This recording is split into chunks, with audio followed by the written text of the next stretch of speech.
Hi, I'm Matthew Buzzy here with the Asus ROG Strix Scar 17, a 17-inch laptop with some pretty serious specs. Our tester model is $3,300, and even the starting configuration is $2,200, so it's a pretty premium laptop no matter how you slice it.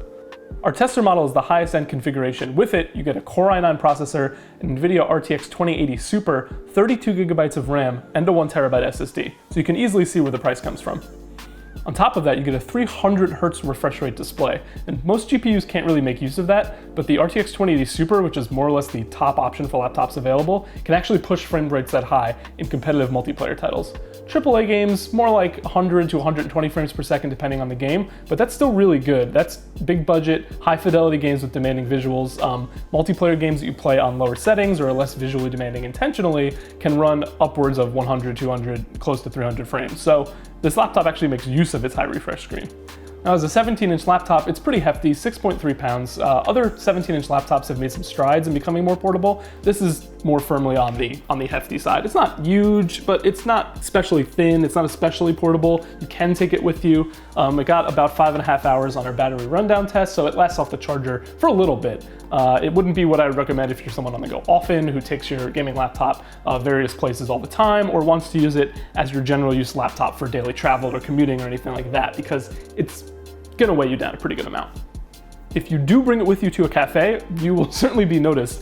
This ringed sort of LED trim here is pretty cool. There's more LED on the lid as well as the keyboard. This is all customizable, of course. You can turn it off so people don't look at you funny in a cafe, but really it's a pretty attractive thing for what's otherwise a not basic, but relatively plain and unspectacular laptop design. We've seen some kind of crazy experimental designs recently from Acer, the Predator Triton with the flipping screen, the Asus ROG Mothership, which it comes up, the keyboard comes apart, and as well as the Asus ROG Zephyrus Duo, which has a second screen on its keyboard for gaming and touch technology, and it's really cool, but this is a much more basic, performance-first gaming laptop.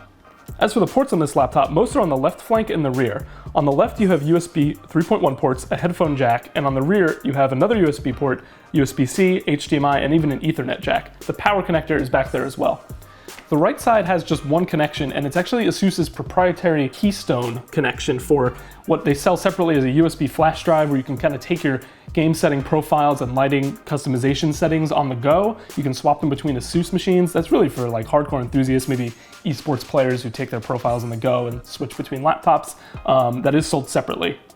The touchpad and the keyboard are fine on this laptop. The touchpad looks a little small for how big the laptop is, and the keys are okay. There's some decent travel, but they're a little mushy. Customizable per key lighting is always nice. There is no webcam on this laptop. That's actually one of several recent Asus laptops that just doesn't include a webcam. In our current climate, not really a great decision, I would say. That might even hold some people back from buying it given our modern context. Overall, the Strix Scar 17 has a lot to like. There's nothing really wrong with it. You would hope not for $3,300, and for that price you get top-end gaming performance. It really is a performance-first gaming laptop. There are some that I mentioned that have the more experimental designs, some go more portable and they're less expensive, but this is for people who mostly stay at home, mostly don't take their laptop on the go. You can, of course, but it's not that portable. It's really focused on giving you the best performance for the price rather than any fancy designs or any really crazy extras or experimental design features. It's really all about pushing high frame rates, giving you the high refresh screen. The processor is insane. It's 8 core, 16 thread. It can shoot through CPU-based tasks as well. The GPU is about as good as it gets on laptops, and even Asus's thermal compound, the liquid metal that they use is what they call it, keeps the thermals in check. It runs pretty quietly. It didn't bottleneck on our tests. It was one of the fastest performers on CPU-based tests, so a lot to like. Nothing really wrong with it per se. So if you're sort of a performance-first gamer and you have a lot of money to spend, this is a really good option. Few frills, but there's a lot to like, and the cons are sort of subjective, like, oh, it's expensive, it's not portable. If that's not a problem for you, you're in business. Check out our full review on PCMag.com.